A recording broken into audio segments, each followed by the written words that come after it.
គ្រូម្នាក់ឈ្មោះលីងលីងបង្រៀនសិស្សឲ្យសរសេរអក្សរចិនពាក្យថាឡុងដែលប្រែថាសត្វនាគប៉ុន្តែតួឯករបស់យើងឈ្មោះសុងធានមីងបែរទៅជាគូរូបសត្វនាគទៅវិញដល់អញ្ចឹងទៅអ្នកគ្រូលីងលីងក៏ដាក់ពិន័យគាត់អាយ៉ាស្អប់មកអ្នកគ្រូលីងលីងនឹងណាដូចឈួតចឹងធ្វើអីក៏អត់ត្រូវគឺនៅពេលនោះហើយដែលធានមីងដឹងថាមករួមថ្នាក់របស់គាត់ឈ្មោះលីណាអត់ជាអក្សរដូចគាត់ដែរនៅពេលចេញទៅផ្ទះប៉ាម៉ាក់គេមកយកកូនគេទៅអស់នៅសល់តែធានមីងអត់មានអ្នកណាមកទទួលគាត់ព្រោះប៉ារបស់គាត់ទៅធ្វើការងារនៅឆ្ងាយចំណែកម៉ាក់របស់គាត់ជាប់រវល់ចាំមកហើយម៉ាក់អត់ស្រឡាញ់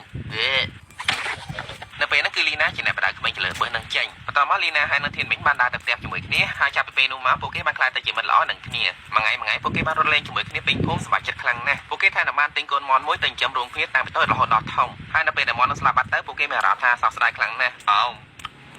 នៅពេលនោះផងដែរធានមីងនិងលីណាបានធ្វើដៃសន្យាថាពួកគេនឹងក្លាយទៅជាមិត្តល្អជារៀងរហូតក្រោយមកមិនយូរប៉ុន្មានប៉ារបស់លីណាបានរើផ្ទះទៅនៅតំបន់ដែលស៊ីវិល័យជាងនឹងហើយនៅពេលហ្នឹងលីណាដូចជាបណ្ដាច់ចិត្តជាមួយធានមីងរបស់យើងសោះតោះកូនយើងល្មមទៅហើយកូនមិនភ្លេចអតីតកាលនឹងចោលទៅពេលនេះយើងទៅនៅកន្លែងល្អជាងនឹងណាប្រហែលឆ្នាំក្រោយមកនៅទីក្រុងសៀងហៃកន្លែងដែលលីណាហើយនៅប៉ារបស់នាងទៅនៅនឹងរីកចម្រើនខ្លាំងណាស់ចំណែកធានមីងរបស់យើងពេលនេះពេញកំឡោះហើយមួយរយៈហ្នឹងគាត់តែងតែកិច្ចសាលាទៅធ្វើជាអ្នក delivery ដើម្បីរកលុយទិញឈុតស្លៀកពាក់ស្អាតៗដើម្បីចូលរួមថ្ងៃគូកំណើតរបស់លីណានៅថ្ងៃនោះ delivery ចង់ទៅធានមីងបានយកទៅឲ្យបរិសុទ្ធណាស់ម្នាក់ដែលរស់នៅក្នុងផ្ទះបាក់បែកមួយមើលទៅគាត់ក្រណាស់អត់មានលុយទេហើយចំនួនអីលុយលោកអ៊ំនោះបានឲ្យប៉ាន់តែតូចមួយទៅឲ្យធានមីងហើយធានមីងក៏អាណិតលោកអ៊ំនោះដែរក៏ឲ្យចំណីទៅគាត់ប៉ុន្តែមិនមែនឲ្យ free ទេគឺគាត់សុំចិត្តយកប៉ាន់តែមួយនោះបន្ទាប់ពីរកបានលុយមួយចំនួនហើយធានមីងរបស់យើងបានទៅហាង Norman នេះដើម្បីទិញឈុតសម្លៀកបំពាក់ brand យកមកពាក់ឆ្អីគេអាល្អិតលុយប៉ុណ្ណឹងក៏ទិញកៅអៅទៅជួបពាក់ទៅបន្តមកទៀតធានមីងរបស់យើងបានទៅហាងមួយទៀតដែលមានឈ្មោះថា Norman នេះហើយក៏អាចទិញសម្លៀកបំពាក់មួយឈុតបានសម្រេចបន្តមកពេលធានមីងត្រឡប់ទៅដល់ផ្ទះវិញយើងបានឃើញថាផ្ទះរបស់ធានមីងគឺនៅទីក្រ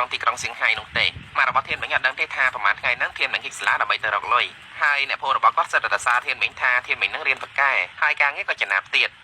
ចៅ good boy ចៅនៅពេលនោះស្រាប់តែមានមិត្តភក្តិរបស់ធានមីងម្នាក់មកពីសាលាហើយប្រាប់គាត់ថាបើសិនជាធានមីងហ៊ានទៅកិច្ចសាលាមួយថ្ងៃទៀតគ្រូនឹងឲ្យគាត់ធ្លាក់ហើយព្រោះលាបផាក់ស៊ីបឡើងចាយសាច់ច្របែកអូយនៅថ្ងៃនោះម៉ាក់របស់ធានមីងបានស្ដីបន្ទោសធានមីងយ៉ាងខ្លាំងប៉ុន្តែគាត់អត់បានយល់ពីអារម្មណ៍របស់អ្នកដែលរួចស្រឡាញ់គេម្នាក់ឯងដោយអ្នកដែលកំពុងមើលនឹងទេបន្ទាប់មកនៅយប់នោះធានមីងរបស់យើងបានឡើងទៅលើដំបូលផ្ទះស្លៀកពាក់យ៉ាងស្អាតបាតហើយធ្វើដំណើរផ្លាស់ពីដំបូលផ្ទះមួយទៅដំបូលផ្ទះមួយដើម្បីជួបលីណាគាត់ធ្វើដូចគាត់ទៅណាត់ជួបនាងនៅលើដំបូលផ្ទះនឹងអញ្ចឹងតាមពិតទៅគាត់ទៅជួបលីណាតាមរូបភាពផ្សាយពាណិជ្ជកម្មលើ billboard សោះវាគឺជាទស្សនវិជ្ជាដ៏សង្វេគសម្រាប់តួអង្គឯងយើងណាដែលនិយាយជាមួយនឹងរូបភាពតែម្នាក់ឯងព្រោះលីណានៅពេលនេះគឺជាកូនអ្នកមានចំណែកគាត់នៅក្រលហេមលហាមដដែលសូម្បីតែអារបស់គាត់ដែលទៅទិញនៅហាង Norman នេះកាលពីថ្ងៃក៏ដាច់ភ្នែកអត់ដែរតែជួយមិនបានទេអាមួយឈុត 10000 ដល់ណាបានល្អបន្ទាប់មកស្រាប់តែមានសត្វនាគមួយបានផុសចេញពីប៉ាន់តែរបស់គាត់គ្រាន់នឹងដូចរឿងឡាដាងជាជាងទឹកអញ្ចឹងនាងនឹងអាចបំពេញបំណងប្រាថ្នារបស់គាត់បាន3យ៉ាងចង់ចេះហោះក៏បានចង់មានកម្លាំងខ្លាំងដូចជាអាសាក៏បានឬក៏ចង់បានស្អីផ្សេងទៀតក៏បាននាងនឹងអាចធ្វើឲ្យបានទាំងអស់មូលហេតុដែលនាងនឹងចង់ជួយធានមីងគឺដោយសារតែគាត់ត្រូវជួយម្ចាស់របស់គាត់ចំនួន10នាក់ទើបគាត់អាចមានសេរីភាពបានហើយធានមីងនឹងគឺជាម្ចាស់ទី10របស់គាត់ហើយក្រោយមកបន្តិចស្រាប់តែមានជនអន្តរជាតិ3នាក់ឡើងទៅលើដំបូលដើម្បីដណ្ដើមយកប៉ាន់តែពីធានមីងហើយធានមីងរបស់យើងមិនមែនអ្នកក្លាហានទេគាត់បានប្រើក្បាច់ម៉ែចែកឲ្យរត់គេចចេញពីទីនោះពេលរត់ទៅដល់កន្លែងតមួយធានមីងបានធ្លុយមាត់បួងសួងសូមឲ្យគាត់ចេះក្បាច់គុនហើយនៅពេលនោះមិនយូរប៉ុន្មានការបួងសួងរបស់គាត់ក៏បានសម្រេចក្បាច់គុនដែលធានមីងប្រើនៅពេលនោះគឺក្បាច់កុងហ្វូនៅពេលនោះគាត់បានបាយក្រុមជនអន្តរជាតិ2នាក់ឡើងទូកសាច់ប៉ុន្តែទោះជាយ៉ាងណាវាយធ្នាក់ពាក់ងាវនោះទេសំណាងល្អធានមីងលឿនអាចទៅចេញពីទីនោះទាន់ទោះជាយ៉ាងណាពាក់ងាវរើបានអាវរបស់ធានមីងហើយតាមរយៈអាវនោះគាត់អាចរកធានមីងឃើញស្អែកព្រឹកឡើងងើបដេកទៅមួកម៉េះវ៉ាចោបន្ទាប់ពីម៉ាក់របស់គាត់ចេញទៅធ្វើការបាត់សត្វនេះបានចេញពីប៉ាន់តែមកនៅព្រឹកនោះធានមីងចាប់អារម្មណ៍ថាគាត់នៅតែចេះក្បាច់កុងហ្វូដដែលហើយនៅពេលនេះគាត់នៅសល់បំណងប្រាថ្នាពីរទៀតដែលនាគចង់ឲ្យគាត់បួងសួងឲ្យបានឆាប់ព្រោះបន្ទាប់ពីចាប់ការងារជាមួយធានមីងហើយនាគនោះនឹងមានសេរីភាពបន្ទាប់មកធានមីងបាននឹកឃើញស្អីដែលគាត់ចង់បានហើយក៏បបួលនាគនឹងទៅជាមួយគាត់នៅតាមផ្លូវនាគបានឆ្ងល់សពឆ្ងល់គ្រប់ដោយសារតែគាត់បានជាប់នៅក្នុងប៉ាន់តែរាប់រយឆ្នាំមកហើយតាំងពីសម័យរាជចម្បងឆេងសូមឡើងម្ដងទៀតថាជាជនទូទៅមើលឃើញនាគនោះទេមានតែធានមីងដែលជាម្ចាស់របស់គាត់ទេដែលមើលឃើញបន្ទាប់មកពួកគេបានឡើងជិះតាក់ស៊ីមួយសម្ដៅទៅផ្ទះរបស់លីណាប៉ុន្តែដោយសារតែចរាចរណ៍នៅក្នុងទីក្រុងវាស្ទះខ្លាំងពេកនាគទ្រាំមិនបានក៏ជួយហោះនាំធានមីងទៅកាន់ទីនោះឲ្យបានឆាប់នៅទីនោះពួកគេបានឈរមើលពីក្រៅរបងឃើញលីណាកំពុងតែទទួលស្វាគមន៍ភ្ញៀវដែលមកចូលរួមខុសកំណែរបស់នាងហើយនៅពេលដែលធានមីងធ្វើការបួងសួងនាគបានគាត់សិនហើយប្រាប់គាត់ពីលក្ខខណ្ឌ3ទី1 no time travel គឺមិនអាចខាតពេលវេលាបានទេទី2មិនអាចសម្លាប់ជីវិតមនុស្សបានទេហើយនៅទី3សំខាន់ជាងគេនាគមិនអាចធ្វើឲ្យនរណាម្នាក់មកស្រឡាញ់គាត់បានទេនៅពេលនោះធានមីងបានបួងសួងថាគាត់ចង់ធ្វើជាអ្នកមានរយៈពេល24ម៉ោងដើម្បីអាចចូលរួមពិធីរបស់លីណាបានជួនត្រង់ហ្នឹងធានមីងរបស់យើងដូចជាល្ងងពេកហើយមិនក៏គាត់មិនសូវធ្វើជាអ្នកមានរហូតហ្មងទៅសុំតែមួយថ្ងៃមិនដឹងទេតមកពេលចូលទៅដល់ខាងក្នុងគ្រាន់តែបានឃើញការតបតែរបស់គាត់យើងមិនគាត់យកផ្លែគ្មានសួរនាំអីមួយម៉ាត់ចំណែកនៅកងឡានដែលនាងបានប្រាកាយគេឲ្យចូលតាមទ្វារក្រោយ ពេលចូលទៅដល់ខាងក្នុងលីណាអត់ចំណាំធានមិញទេដោយសារតែពួកគេបានបែកគ្នាតាំងពីនៅក្មេងៗនៅថ្ងៃនោះប៉ារបស់លីណារវល់ខ្លាំងពេកអត់បានមកចូលរួមទេធ្វើឲ្យលីណាមិនសប្បាយចិត្តសោះហើយដើម្បីកែប្រែបរិយាកាសឲ្យមានភាពសប្បាយរីករាយឡើងវិញធានមិញបានឡើងទៅលើឆាកដើម្បីសម្ដែងក្បាច់កូនកុងហ្វូឲ្យគេមើលពេលសម្ដែងចប់លីណាបានរត់ចេញពីកម្មវិធីបាត់បន្ទាប់មកធានមិញបានដើររកនាងហើយហៅតែនិស័យតែធំប៉ុណ្ណាណីធានមិញបានរកឃើញលីណាកំពុងតែអង្គុយពួនយំតែម្នាក់ឯងនៅក្រោមតុកដាក់កាដូមួយទៅពូជីនៅពេលនោះពួកគេនិយាយត្រូវរើគ្នាខ្លាំងណាស់ប៉ុន្តែលីណាអត់ទាន់ចាំធានមិញនោះទេហើយនៅពេលដែលធានមិញចង់ប្រាប់នាងថាគាត់គឺជាធានមិញលេខាប៉ារបស់នាងបានដើរចូលមកហើយប្រាប់ថាប៉ារបស់នាងបានមកដល់ហើយយីមែនលើចឹងលីណាខំតែសប្បាយចិត្តតែប៉ារបស់នាងមកជួបតាមអនឡាញតែប៉ុណ្ណោះបន្ទាប់មកប៉ារបស់លីណាចាប់អារម្មណ៍ធានមិញដែលស្លៀកពាក់សម្លៀកពាក់ប្រែល្បីនាឡិកាដៃម៉ាក់រលេចក៏សួរថនថាអូនឯងអ្នកមានមែនបានលោកពូនឹងឯងអ្នកមានអញ្ចឹងស្អែកនាំកូនស្រីពូទៅដើរលេងហ្មងពូមានការប្រញាប់ទេសុំចេញទៅមុនហើយនាងព្រមទៅជាមួយខ្ញុំអត់ Yes ច្រឡំហាច់ពេកហើយបន្ទាប់មកនៅយប់នោះពេលត្រឡប់ទៅវិញធានមិញហើយនឹងនាងបានប្រកែកគ្នាខ្លះនៅតាមផ្លូវនាងបានប្រាប់ធានមិញថាធានមិញអត់មានសង្ឃឹមតាក់ទងជាមួយលីណាបានទេដោយសារលីណាជាកូនអ្នកមានចំណែកគាត់ជាកូនអ្នកក្រតែធានមិញនៅតែជឿថាលីណាដែលគាត់ធ្លាប់ស្គាល់មិនបានកាត់រឿងមានរឿងក្រអីទេកាត់ទៅមើលប៉ារបស់លីណាវិញពេលនេះអាជីវកម្មរបស់គាត់កំពុងតែដាំក្បាលជាប់ក្រោមជិតដល់ដំណាក់កាលខ្សែធនហើយតែប៉ាត់គឺប៉ារបស់លីណានឹងហើយជាអ្នកជួលជនអន្តពាល3នាក់ទៅដណ្ដើមយកកំសៀវវេទមន្តពីធានមិញប៉ុន្តែគាត់មិនបានប្រាប់ជនអន្តពាលនោះថាកំសៀវនោះមានវេទមន្តអីទេត្រឡប់ទៅមើលធានមិញរបស់យើងវិញពេលទៅដល់ផ្ទះភ្លាមគាត់បានប្រញាប់ញ៉ារៀបចំសម្ភារៈសិក្សាដាក់លើតុព្រោះម៉ែរបស់គាត់ជិតមកដល់ហើយកូនម៉ែមានកាទៀវផ្ញើនេះហៅ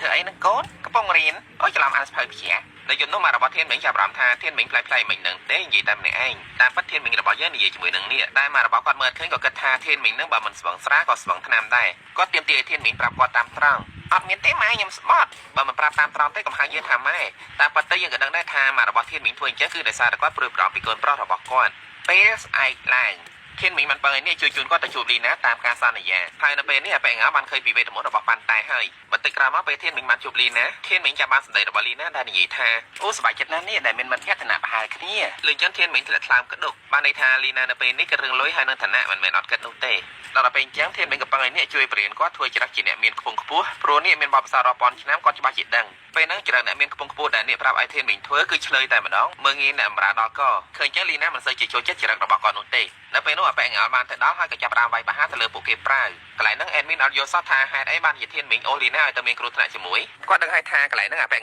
តាមវាយប្រហារគាត់ដណ្ដើមយកប៉ាន់តែប៉ុណ្ណោះតាមត្រូវកន្លែងហ្នឹងធានមិញគួរទៅរត់តែម្នាក់ឯងទៅបានហើយមិនគួរណាអូលីណាឲ្យទៅមានគ្រោះថ្នាក់ជាមួយនឹងគាត់នោះទេយើងមកបន្តសាច់រឿងរបស់គេទៀតនៅពេលនោះធានមិញហើយនៅលីណាបានចូលទៅពួននៅក្នុងម៉ងខ្សែពណ៌ក្រហមមួយចំណែកក្រុមអាប៉ែងបានចូលទៅពួនក្នុងម៉ងខ្សែពណ៌លឿងពេលរត់ចោលរឡើងនៅទីបំផុតធានមិញបាននាំលីណារត់ទៅដល់ផ្លូវតនៅលើដំបូលមួយតែមិនអីទេដោយសារតែអាម៉ងខ្សែដែលពួកគេតោហ្នឹងគឺនាគរបស់ធានមិញជាអ្នកប្រែកាយចឹងហើយនាងនោះឲ្យហោះនាំពួកគេគេខ្លួនបានអត់អីទេមេចាំខ្ញុំហោះដេញតាមពួកវាវីវបែ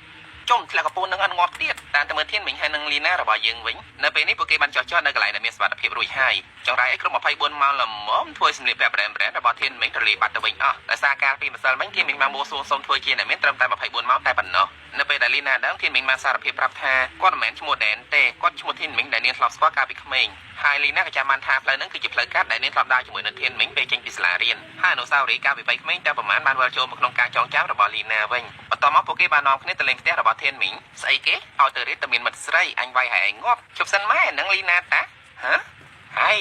យយីកូនឯងឆ្លាតហើយតែតើបានកូនអ្នកមានតើចូលក្នុងលេងនៅថ្ងៃនោះម៉ារបស់ធានមិញបានបរៀនលីណាធ្វើនំយកចិត្តនាងខ្លាំងណាស់ប្រហែលជាគាត់ចង់ឲ្យកូនប្រុសរបស់គាត់រៀបការជាមួយនឹងកូនអ្នកមានហើយបន្ទាប់មកនៅពេលដែលគេអង្គុយមើលទូរទស្សន៍ជុំគ្នាធានមិញបានបបួលលីណាឡើងទៅលើដំបូលផ្ទះដើម្បីស្នេហ៍ស្នាលគ្នានៅទីនោះពួកគេបាននិយាយរំលឹកពីអនុស្សាវរីយ៍ចាស់ៗហើយក៏បានរំលឹកពីការសន្យារបស់ពួកគេដែលថាធ្វើជាមិត្តនឹងគ្នាជារៀងរហូតប៉ុន្តែធានមិញរបស់យើងចង់ធ្វើលើសពីមិត្តគឺចង់បបួលលីណាធ្វើជាសង្សាររបស់គាត់តែម្ដងគួរសោកស្ដាយណាស់នៅពេលនោះលីណាបានបដិសេធហើយនិយាយតាមត្រង់ថាពួកគេមិនស័ក្តិសមនឹងគ្នាទេដោយសារតែជីវភាពរបស់ពួកគេខុសគ្នាឆ្ងាយពេកចំណុចត្រង់នេះខ្ញុំប្រហែលជានាំគ្នាគិតថាលីណាគឺជាមនុស្សផ្កានវណ្ណៈមកលុយតែវាគឺជាការពិតនៅក្នុងសង្គមរស់នៅសប្តាហ៍ថ្ងៃលុយសំខាន់ណាស់បើសិនជាយើងមានលុយយើងអាចជួយមនុស្សឲ្យធ្វើការជំនួសយើងបានហើយយើងសល់ពេលវេលារស់នៅយ៉ាងសុខសាន្តជាមួយនឹងគ្រួសារមិនចាំបាច់ពិបាកទៅធ្វើការស្វែងរកលុយអ្នកខ្លះដល់ថ្នាក់រវល់រហូតដល់គ្មានពេលជួបជុំជាមួយនឹងប្រពន្ធហើយនឹងកូនត្រឡប់មករឿងរបស់យើងវិញធានមិញខឹងចិត្តណាស់ក៏កាន់ប៉ាន់តែរបស់គាត់ឡើងទៅលើដំបូលដើម្បីសម្រេចម្ដងថ្នាក់ចុងក្រោយពេលនោះគាត់ចង់ឲ្យនេះជប់ភ្នំមាសឲ្យគាត់តែម្ដងដើម្បីគាត់បានខ្លាយទៅជាអ្នកមានហើយនេះក៏ប្រាប់ធានមិញវិញថាអត់បញ្ហាទេប៉ុន្តែគាត់ចង់ឲ្យធានមិញស្ដាប់ប្រវត្តិ back story របស់គាត់សិនកាលពីមុននេះគឺជាមនុស្សម្នាក់ដែលកើតនៅក្នុងតកូលរាជវង្សហើយតែបន្ទាប់មកគាត់ដឹងថាទ្រព្យសម្បត្តិជួយគាត់មានអំណាចដូច្នេះហើយទៅនៅក្នុងមួយជីវិតរបស់គាត់ធ្វើអ្វីៗគ្រប់យ៉ាងគឺដើម្បីដើរប្រមូលទ្រព្យសម្បត្តិឲ្យបានកាន់តែច្រើនទៅប៉ុន្តែនៅថ្ងៃដែលគាត់ស្លាប់គ្មានគ្រួសារណាម្នាក់នៅក្បែរគាត់នោះទេ តាមពិតទៅគាត់ក៏មានកូនពីរនាក់ផងដែរម្នាក់ប្រុសម្នាក់ស្រីគាត់បានបញ្ជូនកូនប្រុសរបស់គាត់ទៅច្បារដណ្ដើមយកទឹកដីរបស់គេប៉ុន្មានថាដណ្ដើមបានតែកូនប្រុសរបស់គាត់បានបាត់បង់ជីវិតចំណែកកូនស្រីរបស់គាត់បានបង្ខំឲ្យរៀបការជាមួយនឹងស្ដេចនៅនគរផ្សេងរឿងនេះបានធ្វើឲ្យគាត់សោកស្ដាយខ្លាំងណាស់បើសិនជាគាត់មិនលោភលន់ពេកទេគ្រួសាររបស់គាត់ប្រហែលជាអាចរស់នៅជុំគ្នាហើយបន្តមកគាត់បានឲ្យធានមីងសម្រេចចិត្តជាលើកចុងក្រោយតើចង់ធ្វើជាអ្នកមានអត់កន្លែងនោះបើសិនជា admin ជាធានមីងវិញ admin ឆ្លើយថា yes ភ្លាមអត់មានអីត្រូវគិតច្រើនទេព្រោះមិនមែនឲ្យតែអ្នកមានសិតតែមានជីវិតឯកាដូចនេះនឹងណាមែនអត់ខណៈពេលដែលធានមីងកំពុងតែពិចារណាប៉ារបស់លីណាបានឡើងទៅដល់ហើយស្នើសុំឲ្យធានមីងប្រកល់ប៉ាន់តែឲ្យគាត់នៅពេលនោះអាប៉ែងបានក្បត់ហើយព្យាយាមដណ្ដើមប៉ាន់តែពីធានមីងទុកប្រើខ្លួនឯងចោ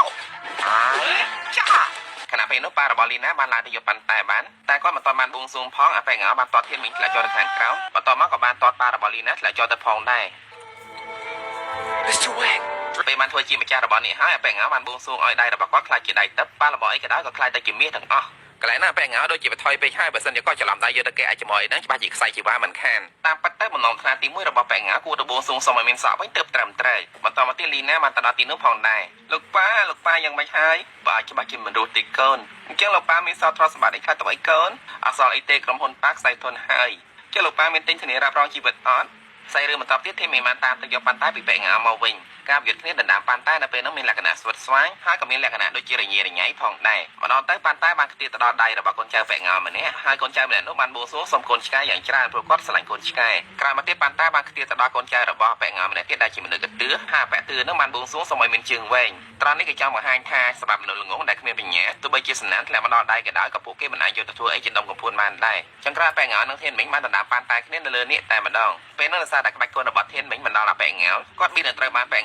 វាយខ្លាយទៅជាមាសទៅហើយតែបានសត្វនេះចូលខ្លួនមកជួយហើយជ្រាបពេលដែលប៉ែងមិនប្រយ័ត្នធានមីងក៏លោតទៅចាយទាត់ដៃរបស់គាត់ឲ្យប៉ះត្រូវខ្លួនឯងនៅទីបំផុតប៉ែងបានខ្លាចខ្លួនទៅជាមាសហើយធ្លាក់ចូលទៅបុកស្វៀនបែកខ្លួនខ្ទេចចំណែកនេះក៏ខ្លាចទៅជាមាសផងដែរហើយធ្លាក់ចូលទៅក្នុងទឹកជាមួយនឹងធានមីងពេលนั้นធានមីងក៏ព្យាយាមស្រង់នេះឡើងមកខាងលើវិញតែទៅអត់រួចសរុបជាលទ្ធផលប៉ែងបានស្លាប់ប៉ារបស់លីណាបានស្លាប់ចំណែកធានមីងរបស់យើងនៅតែក្រដដែលតាមតែមើលនេះវិញព្រលឹងរបស់គាត់បានឡើងទៅដល់ឋានសួគ៌ហើយអ្នកចាំទ្វារក៏បើកទ្វារឲ្យគាត់ឆ្លងទៅផងដែរប៉ុន្តែនេះបានដូរចិត្តមិនចង់រស់នៅឋានសួគ៌ទេគាត់នៅធានមីងហើយចង់សម្រេចបំណងស្នេហ៍ចុងក្រោយរបស់ធានមីងម្នាក់ទៀតដល់ពេលអញ្ចឹងគេក៏អនុញ្ញាតឲ្យនេះត្រឡប់មកធ្វើការនៅផែនដីវិញនៅពេលដែលធានមីងបានជួបនេះម្ដងទៀតអញ្ចឹងគាត់សប្បាយចិត្តណាស់ហើយបំណងថ្នាក់ចុងក្រោយរបស់គាត់គឺគាត់បួងសួងសុំឲ្យប៉ារបស់លីណារស់ឡើងមកវិញប៉ារស់មកវិញហើយកុំភ្លេចទិញធានារ៉ាប់រងជីវិតផងកាត់ទៅមើលធានមីងវិញបន្ទាប់ពីសម្រេចម្ដងហើយប៉ាន់តែរបស់គាត់ក៏បានរលាយទៅបាត់ក្រោយមកនៅពេលដែលធានមីងត្រឡប់ទៅដល់ផ្ទះមិនទាន់បានញ៉ាំអាហារពេលយប់ផងលីណាហើយនឹងប៉ារបស់នេះបានទៅដល់យ៉ាកូនចង្រៃគឺអីកូនកំមុំគេបានឲ្យគេមករកដល់ផ្ទះតែប៉ារបស់លីណាមកនឹងគឺដើម្បីឲ្យកូនធានមីងដែលបានជួយជីវិតរបស់គាត់បន្ទាប់មកពួកគេបានអង្គុយញ៉ាំអាហារពេលយប់ជុំគ្នាហើយប៉ារបស់លីណាយល់ថាស៊ុបដែលម៉ាក់របស់ធានមីងធ្វើឆ្ងាញ់ខ្លាំងណាស់ហើយក្រោយមកមិនយូរប៉ុន្មានគាត់ក៏បបួលម៉ាក់របស់ធានមីងបានភោជនីយដ្ឋានរួមគ្នា business របស់ពួកគេបានដំណើរការទៅយ៉ាងជោគជ័យថ្ងៃមួយធានមីងបានឃើញប៉ាតែមួយដែលមានរូបនាគនៅលើនោះហើយគាត់ដឹងភ្លាមថានោះគឺជានាគដែលគាត់ធ្លាប់ស្គាល់នៅពេលនេះនាគសម្រាប់ចិត្តឲ្យថាគាត់ចង់រស់នៅផែនដីដើម្បីជួយមនុស្សឲ្យបានច្រើនអ្នកទៀតព្រោះការធ្វើអញ្ចឹងវាផ្ដល់ឲ្យគាត់នូវសេចក្តីសុខពិតប្រាកដខ្លឹមសារសំខាន់នៅក្នុងរឿងនេះគឺចង់និយាយថាទ្រព្យសម្បត្តិមិនសំខាន់ដូចគ្រួសារនោះទេប៉ុន្តែសម្រាប់ admin វិញ admin យល់ថាលុយសំខាន់ណាស់តើតាមានលុយទើបអាចរកសេចក្តីសុខជូនគ្រួសារបានបើសិនជាអ្នកទាំងអស់គ្នាយល់យ៉ាងណាសូមជួយផ្ដល់ជាមតិយោបល់នៅក្នុង comment ផងសូមអរគុណអ្នកទាំងអស់គ្នាដែលបានតាមដានទស្សនារឿងនេះជាមួយខ្ញុំបើសិនជាអ្នកទាំងអស់គ្នាចូលចិត្តកុំភ្លេចជួយចុច like ហើយនិងជួយ subscribe ផងសង្ឃឹមថានឹងបានជួបគ្នា